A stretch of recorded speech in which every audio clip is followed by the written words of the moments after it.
श्री सद्गुरुदेव महाराज की जय। प्रिय धर्मानुरागी बंधुओं, आज 2 सितंबर 2024 सोमवार का दिन और सोमवती अमावस्या। यह सोमवती अमावस्या भाद्रपद के कृष्ण पक्ष की अमावस्या मानी जाती है। आज शिवयोग, मघा नक्षत्र, इस सब का संयोग एक साथ में आ रहा है। अमावस्या का जो समय रहता है उसमें चंद्रमा का वायुमंडल में दर्शन नहीं होता और चंद्रमा मन का कारक ग्रह कहलाता है।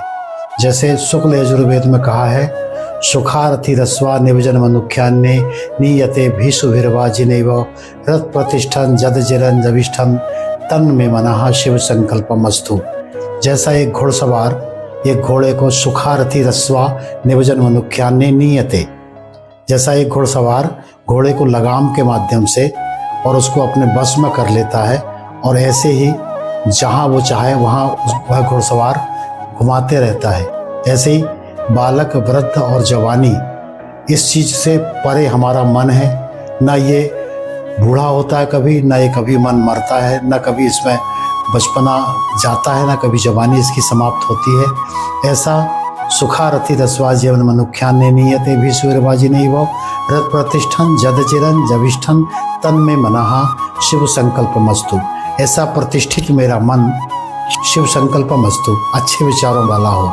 ऐसे मन का शून्य अवस्था अमावस्या को आती है। आज अमावस्या है। आज इस अमावस्या को कुशोत्पाटनी अमावस्या कहते हैं। जब मेरा विद्यार्थी जीवन था तब हमारे गुरुदेव हमको कुशोत्पाटनी अमावस्या के दिन सवेरे, विद्यार्थी जीवन में हम लोग इंदौर में रहते थे, तो इंदौर से हमें फिर वहाँ फूटी कोठी करके एक स्थान था, वो जंगल का क्षेत्र था, तो हमारे गुरुदेव हमें सवेरे से वहाँ पहुँचा देते थे कुश को उखाड़ने के लिए। तो आज के दिन कुश उखाड़ करके लाई जाती है, जो हमारे वैवाहिक जीवन में पूजन के समय काम आती है, जो मंगल काम में काम आती है, जो पितरों के लिए काम में आती है। ऐसी कुश उस दिन लाने वाला साल भर उस कुश का उपयोग हम लोग ब्राह्मण लोग करते हैं, इसलिए इसे कुशोत्पाटनी अमावस्या कहा जाता है। इस कुशोत्पाटनी अमावस्या के दिन निश्चित रूप से पितरों का पूजन करें।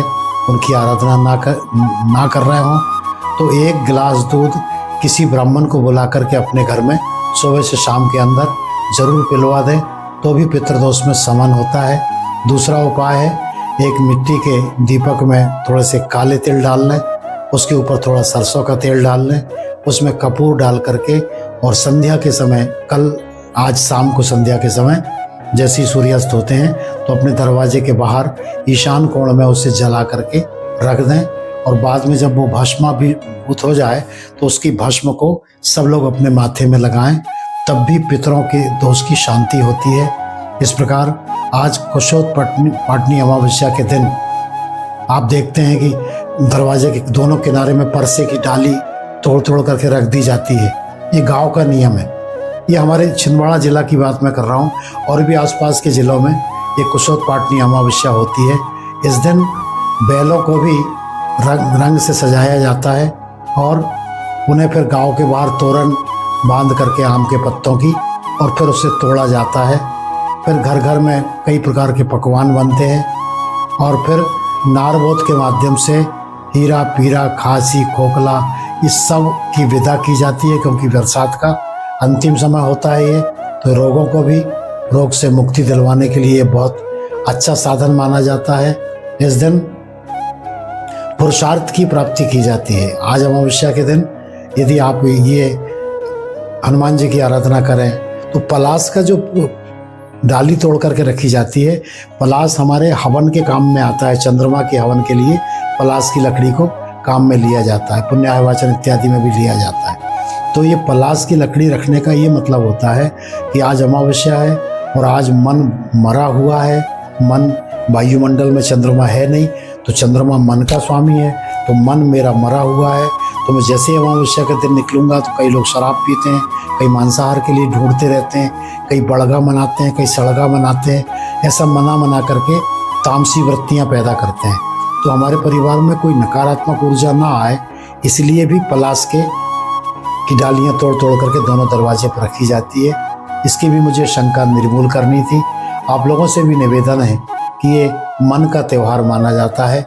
निश्चित रूप से आप अमृत को देने वाली कुशा, अमृत को देने वाली दूर्वा और कुशा का एक ये उत्पत्ति कहाँ से हुई, तो भगवान वाराह ने जब हिरण्याक्ष को मारने के लिए, भक्त प्रहलाद की रक्षा करने के लिए हिरण्याक्ष हिरण्यकश्यपु का जन्म हुआ, तो पृथ्वी को ले जाकर के हिरण्याक्ष ने पाताल में रख दिया।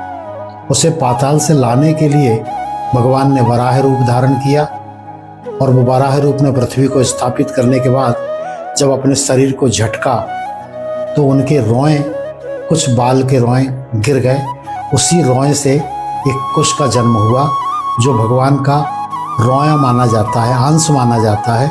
उसको यदि पहन करके, उसको यदि पूजन में जल के पात्र में डुबो करके उसका पवित्रीकरण किया जाए या पूजन के समय उसका उपयोग किया जाए तो निश्चित रूप से कहीं अपवित्रता भी होगी ना तो वह समाप्त हो जाएगी। मैं इन्हीं शब्दों के साथ आपसे कहूँगा, आज कुशोत्पाटनी अमावस्या और उसके ऊपर से भी सोमवती अमावस्या, जिसके स्मरण करने मात्र से सारे प्रायश्चित्त समाप्त हो जाते हैं, ऐसी सोमवती अमावस्या का व्रत भी करें, पितरों की आराधना करें और भगवान नंदीश्वर की पूजा करके उन्हें कुछ मिष्ठान इत्यादि खिलाएं ताकि हमारा ब्रह्मचर्य, हमारा तेज कायम रहे। इन्हीं शब्दों के साथ जय गुरुदेव, जय भगवान।